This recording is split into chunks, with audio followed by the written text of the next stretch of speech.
G'day friends and fans, welcome to Dave Talks Stuff Ukraine War Update for the 30th of April 2026. I'm your host, the author, David Applegate. While the war continues, I'll continue to bring my unique perspective on the war, bringing you as much unfiltered but propaganda-free news from both sides of the war. And now we have Ukraine is in financial straits, but they're diddling around, passing worthless laws for sanctions on countries they're not even trading with, putting sanctions just to basically virtue signal. It's all just political propaganda, making it look like they're actually doing something, when in reality they are just stalling for time until it's their time to run away with the bag full of cash. Remember Karzai in Afghanistan? Oh, what a great hero. He's standing up to the Taliban. Boom, he's off like a rocket, They all, Now, most of your former Ukrainian politicians all left Ukraine, don't you? They all retire. They all retire elsewhere. None of them want to be in Ukraine after. Yeah, it's basically their retirement plan. Become a politician and flee Ukraine the moment you get the opportunity. So Russia is expanding in little areas here and there. The buffer zone in the north. They are pushing. They are on Kupiansk. They are pushing. Have taken a little bit more territory here and there. Mostly there, not here. And, they are still stalled in some areas. Probably by deliberate design. But it's hard to say. But they are stalled at Lyman. But while they stall at Lyman, holding the Ukrainians there, they have advanced in other areas. As I said, heading down this river, that's what they're doing. Right? From there, they'll be going to Manushka. From here, overland, they'll be going here.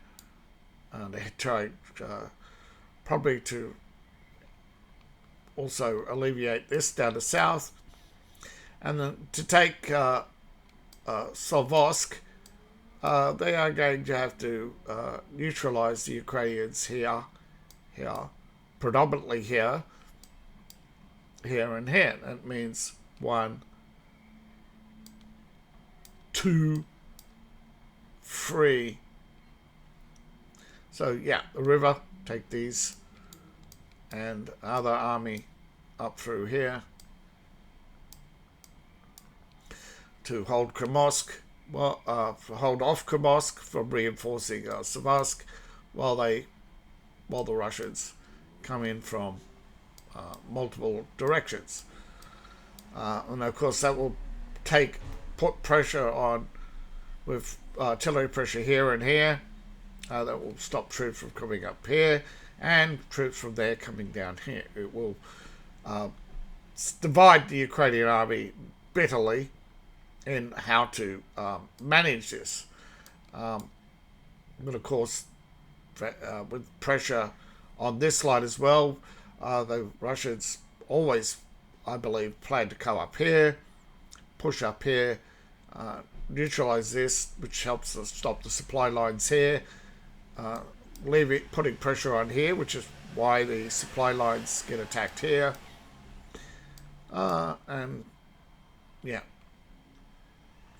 Will force changes in everything. But as you can see, there's a lot of territory between here and there, and a lot of things can happen in the meantime. But for now, the Russians have advanced here, taking the town here. They're reinforcing their positions here, putting pressure on the Ukrainians here. They've advanced here, but haven't taken the town. Putting pressure on the Ukrainians here and here. Increase their presence here. Taking more territory.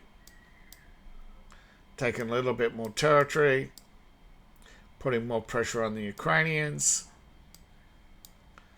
taking some more territory, and taking some more territory. They're in,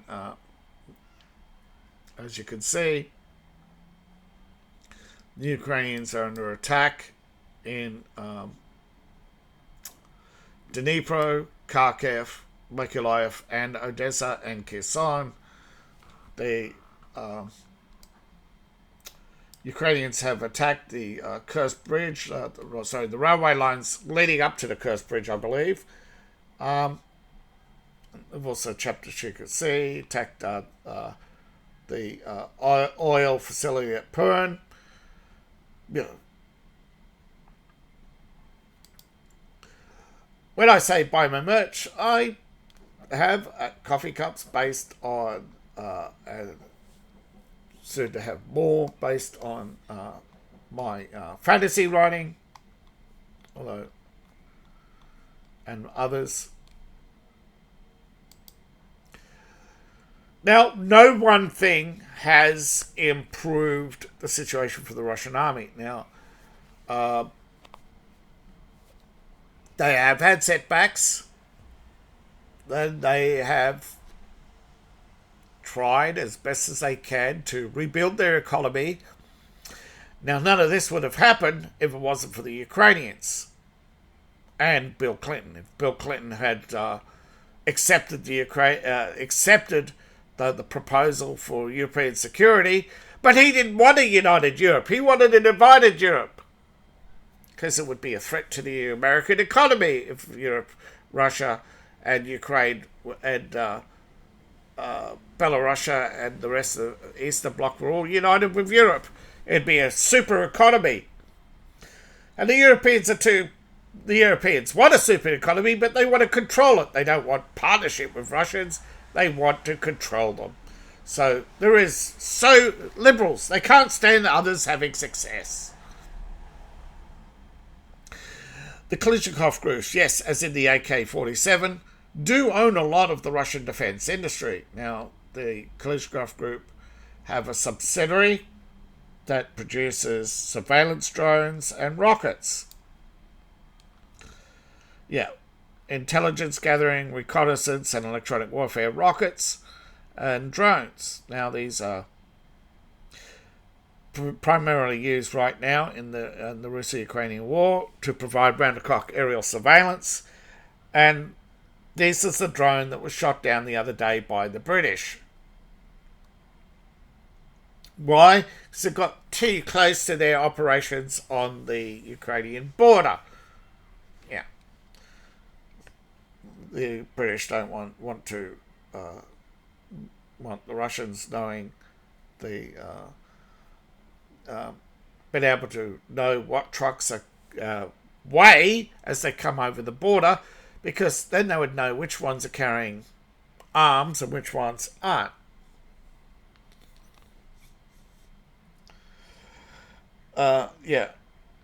Izhnik is the name of the plant. It's owned by the Kalashnikov concern. This is a long-range aerial reconnaissance drone. It can fly up to 70 kilometers, although some sources say it loiters actually around 55 kilometers to maintain direct line of sight with the control center, and the altitude of around 3,000 to 3,500 meters. Flight time's about 6 hours, which can be extended by reducing its payload to increase the amount of fuel it carries. Its max speed is around 130. Depending on the wind, it can be reduced to lower than that, of course. Maximum payload of 55 kilos. It's launched by catapult. It is a dual gyro stabilized platform with electro-optical targeting systems, providing photo, video, and thermal. And it does have a rangefinder effective up to 3 kilometers. It's primarily used by the Russian forces, but it is also used by the Russian border force apparently for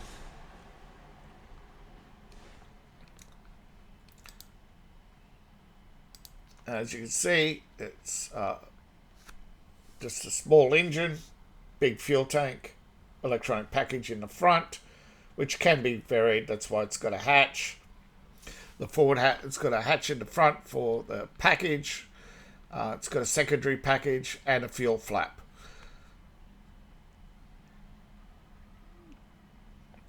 There's the Krantz truck. It's an off-road truck. Now that's the standard 2x2. It could be a 2x4, 4x4, 4x8, even a big, massive. It's an extendable chassis. It has various configurations. It's the standard off-road truck vehicle for the Russians now. There's the drone in flight. As you can see, it's hard to spot due to its small size, low audible. And yeah, there's an example of the thermal imagery right there, probably in low resolution mode. Yeah, it's used to guide other drones to its target. Now the 4E and 4F are surveillance drones. There are other operational drones, as you see, in this. There are explosive drones in this range, but primarily it's used to guide other drones or rocket artillery. And as you can see, it's again off-road truck. They pull out of the support cabin. They pull the drone. It is it is line of sight radio. I believe concentrated microwave, type B or type B microwave, whatever you call it.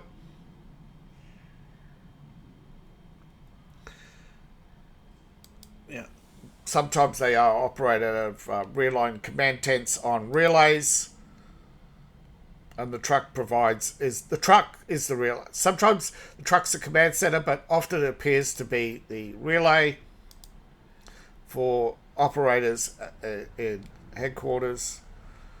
Oops. But as you can see, in live fire situations, it provides real-time data to guide munitions to hit moving vehicles.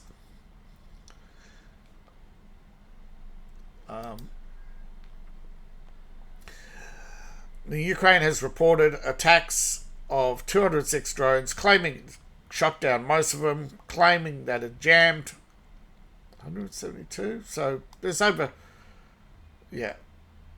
So 32 UAVs hit 22 locations, most of which are not marked on the map or given any information beyond they hit civilian targets.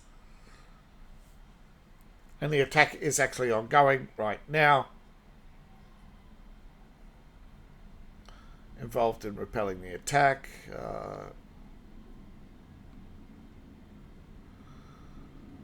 Debris at 9 locations. Again, nothing about what they hit. Now, they've hit the port of Odessa. They've hit a couple of warehouses in Odessa. They've hit the truck facility again in Dnipro truck. Yeah, you wouldn't want to be a truck driver at Dnipro. It's always guaranteed. Don't sleep in your cabin. Now, yesterday, Russia shot down a lot of drones, and today they're reporting they were not using Starlink, but the European Iris communications constellation. And it's just Russia letting you know what they're up to, that they know that Europe is a party to the war and is, made it clear that they're going to be hostile bitches for the next 100 years it's like, the idiocracy of Cold War boomer mentality. You're better than me, you're more successful than me, so I'm going to take out your frustrations on you, and I'm going to ruin your life. I'm going to bitch and complain and piss and moan, even though most of Europe are nothing but retirees who didn't have kids. They're rotten to the core. They just so rotten. It's terrible how many Europeans could just smile to you and tell you how much they hate Trump. It's like, have you got kids? You think about your future? And all they can talk about is their retirement funds, or how much they hate Trump. It's just horrible what feminism and Marxism and communism or liberalism has done to people. It's turned them into blithering idiots, political fanatics.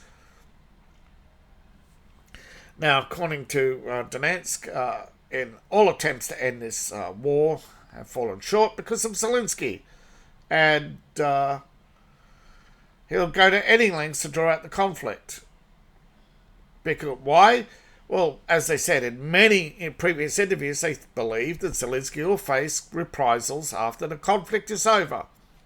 From all the families he's made too many promises to people, and they're not coming true. Ukraine is not part of Europe. Ukraine is not prosperous. Wages in Ukraine have fallen, not risen. Now all these women are widows. There's no benefits. They're reliant on foreign aid. And all the Nazis have lost most of their membership, and they're not going to be happy about that.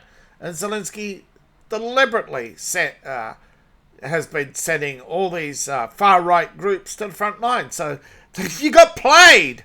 You got played for fools. Never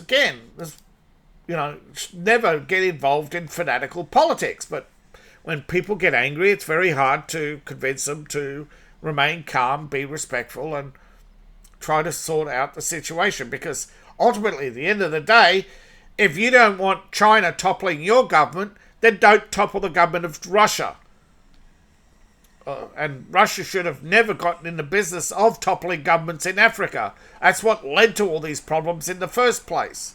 But it's a different era, and we should be... Putin should be involved in toppling governments. America should be involved in toppling governments. And Iran, the Arabs who occupy Iran should leave. But it's very hard, because then basically let's get the Pakistanis and Indians who occupy the UK out. Let's send Keir Starmer back to Israel, and then you're going to say, oh, but what about all the white people in Australia or America? Well, it's different. The Europeans, if the Europeans withdraw from America, what? That's all of South America too, by the way. I am Gemini, an AI assistant here to help you with information, tasks, or creative ideas. How can I assist you today?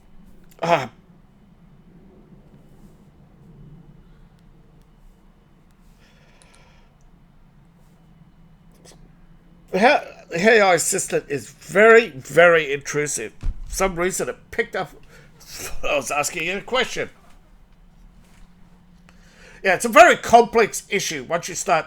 But all these people talking about decolonization, well, they're hypocrites. They are causing wars through their constant spreading of hate. Because on one hand, they spread hate about the West, and then the other, they want to flood the West with all these people from third world countries. But wait a minute, they have Independence Days. If they want to be independent, why are they coming here? Go home. You didn't like it when we were there in your country. Oh no, but it's different. We're migrants. So you have this such hardwired hypocrisy in European politics, and to some extent in Russian. So Russia and US are trying to work out, because they were adversaries, and they've been both adversaries, they've been allies, not once but twice. They've been trading partners for a long time.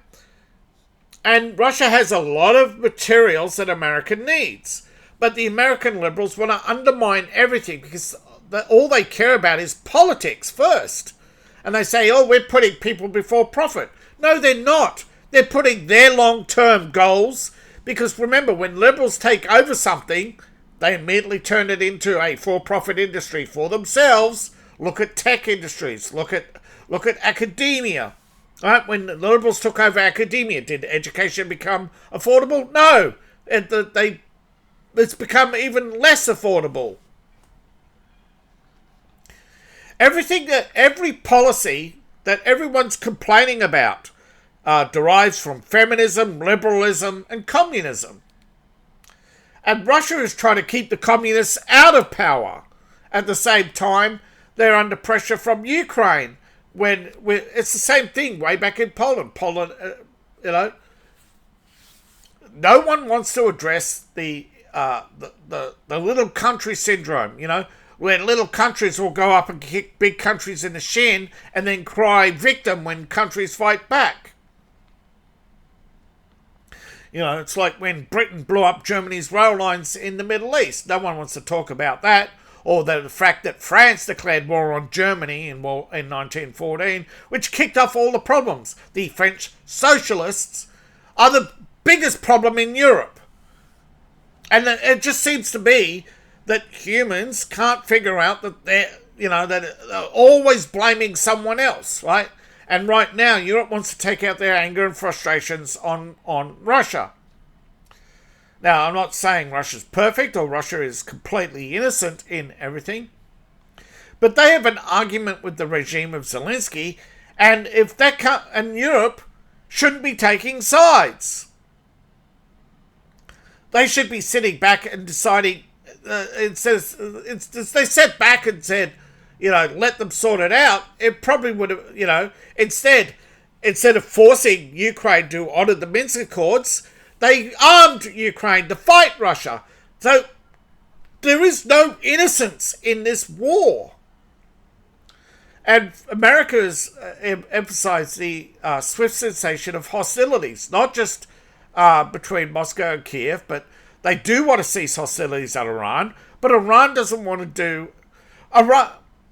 Now, I don't know all the sticking points in Iran, but I do know Iran wants to keep its 60% enrichment program. It wants to keep its high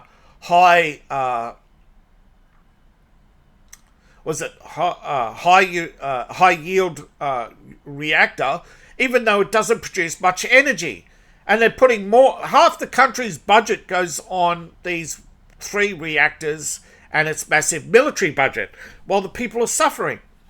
And Iran wants to extort shipping in the Strait of Hormuz to protect them from what? From the IRGC putting mines in the Strait of Hormuz. It's straight up gangster tactics. And Europe seems to be part of the problem, right? Every time Iran gets close to a nuclear weapon, Europe will broker a deal. The US will pay money, borrowed money from European banks to pay Iran. Europeans will deliver the money in euros, keeping the US dollars. So it's a corruption. Europe is corrupt. This nuclear blackmail. And what happens? Iran hands over to Russia some of its uranium, and then it goes back to enriching more. And so the cycle continues.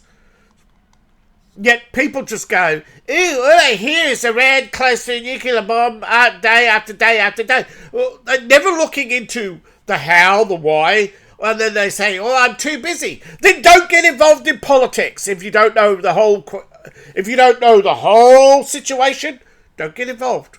Don't have an opinion until you know all the facts. And even then, I admit that I don't know all the facts because they are being withheld. Russia's withholding some of its sticking points with Ukraine, although I believe they are all about where the borders lie and not paying Ukraine 1 red cent in blackmail money or supporting their failed economy. But they have at least promised not to kill Zelensky. I think that's because Putin wants to sit back and watch Zelensky get killed by his comrades for failing them.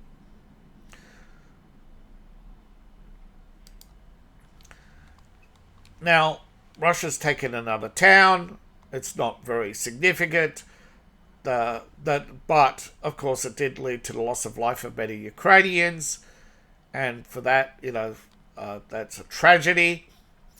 Now, a Paladin system, probably another warehouse of material were destroyed in the process. But mostly vehicles, which is how Ukrainians are getting around and moving supplies. But most of the Ukrainian army, most of them are scattered around in units of around 500 to 1,000 in each along the front. And what happens is the main army will retreat, leaving behind the territorial guard. And it's the young recruits who are taking on the brunt of most casualties. Now, the Ukrainians are claiming this is a preservation of manpower, but in reality, it's killing off the young men. And again, that's the biggest issue, is that the Ukrainian state authorities are killing off Ukrainians in this paranoid delusion that Russia's going to conquer them, whereas if they sign a peace deal now and declare neutrality and we have a new security guarantee in place. But see, the Europeans never honoured their security guarantees. China was supposed to also honour the security guarantees. Everyone walked away from Ukraine and then let them start. Why? Because Europe didn't want their hands bloodied by the ethnic cleansing that was going on in Ukraine. But because they didn't want to call out Zelensky, because then you get called an anti-Semite and all the delusional left, all the big rich Jews. You call out Zelensky, remember they come after you. They have their paid influencers call you an anti-Semite online. If you attack Zionism and settlements on the West Bank, they do the same thing. Oh, you're attacking Zionism, you're attacking Israel, you're doing this, you're doing that, you're an anti-Semite. They just keep going on and on. So, I believe this is a double-edged sword. Zelensky is using his ethnicity, his religious status, because he's ethnically a Russian. He's a Kazai, not a Hebrew. He's a descendant of Russian converts, not a Jew. He's not ethnically a Jew. He's just religiously a Jew, a descendant of converts, right? But Zelensky's twice stated he wants to turn, rebuild Ukraine with Jewish settlers. He wants to end the Ukrainian Christian church. He's stated that he wants to delegitimize it as a religion of Ukraine. But nobody wants to address the elephant in the room, and that is Zelensky is not a good person. His business partner's on the run for multiple financial crimes. A whistleblower recently came forth to confirm that Zelensky was involved in multiple scams and schemes, that the Russians have destroyed multiple properties across Ukraine linked to Zelensky. His wife recently spent $1 million on jewelry in New York. She stays in a $1 million palace $1 million unit called the Ukraine Palace near Washington. Or sometimes she stays in Paris where her children go to private school. They recently appeared in a photo together. It turned out to be photoshopped and photoshopped because Zelensky was looking 20 years younger.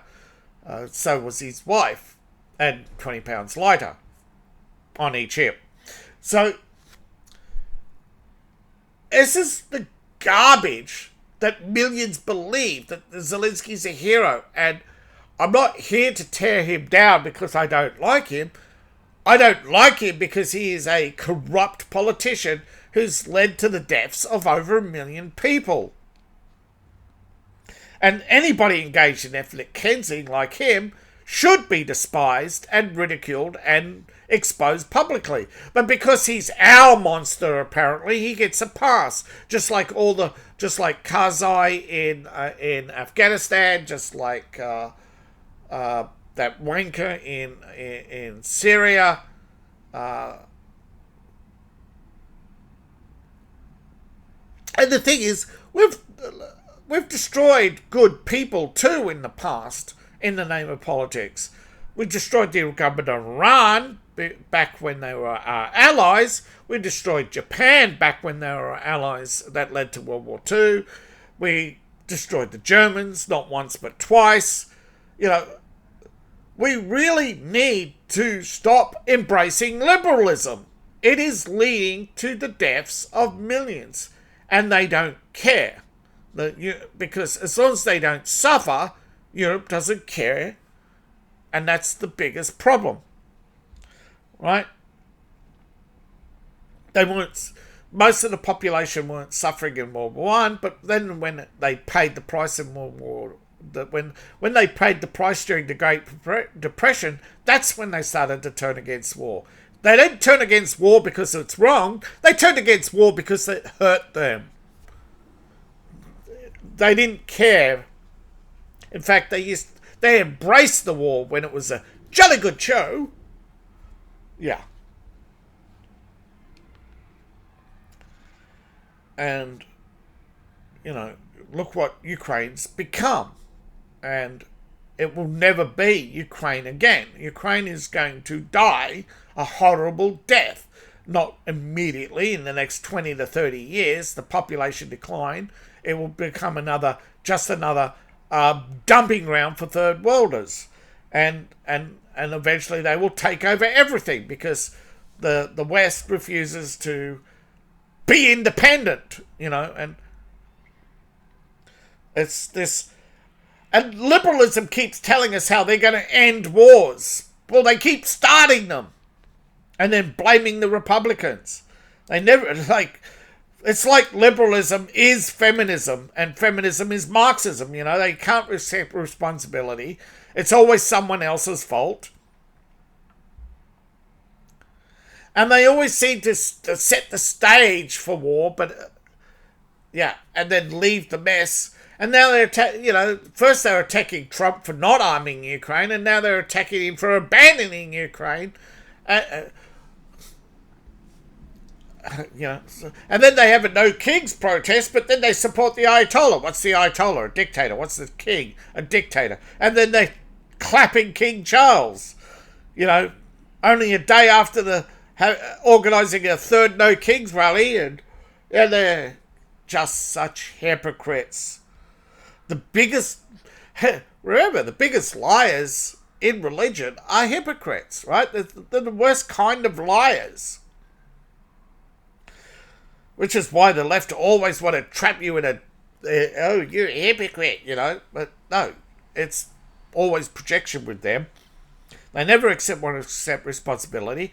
And unfortunately, they have captured academia, captured social media. They control most of the mainstream media.